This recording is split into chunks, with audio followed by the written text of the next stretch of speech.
করেছে বলে একের পর এক রিক্রুটমেন্ট আইনি বেড়াজালে জড়িয়ে গেছে এবং সেই জন্য মমতা বন্দ্যোপাধ্যায়কে একটি মিথ্যে ঢাকার জন্য বারবার মিথ্যে কথা বলতে হচ্ছে, মমতা বন্দ্যোপাধ্যায়ের দলকে বলতে হচ্ছে।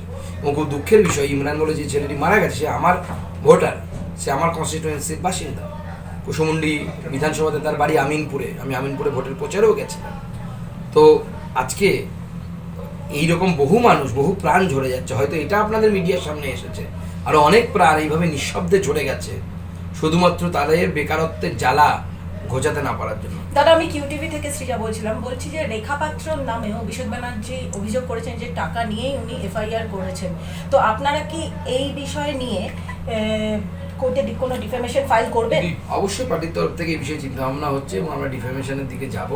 দেখুন, জামাতের স্লিপার সেল এবং জামাতের ইন্টারফারেন্স পশ্চিমবঙ্গের ভোটে এর আগেও আমরা বিভিন্ন মাধ্যমে শুনেছি যে তাতে জামাতের ইন্টারফারেন্স থাকে এবং এটা অত্যন্ত দুর্ভাগ্যের বিষয় এবং চিন্তার বিষয় বটে যে জামাতের মতো একটি উগ্রপন্থী সংগঠন যারা অন্য ধর্মের অস্তিত্বে বিলিভ করে না, বিশ্বাস করে না, তাদের অ্যাক্টিভ ইন্টারফারেন্স ভারতবর্ষের পলিটিক্সে এবং বিশেষ করে পশ্চিমবঙ্গের পলিটিক্সে অত্যন্ত চিন্তার বিষয় এবং দেশের সুরক্ষার সাথে জড়িত বলে আমার মনে হয়। এবং সেই জন্য কেন্দ্রীয় যে এজেন্সিগুলো আছে তাদের সাথে রাজ্য সরকারের সহযোগিতা করে এবং হাতে হাত ধরে এই ধরনের এলিমেন্টসগুলোকে এলিমিনেট করা উচিত।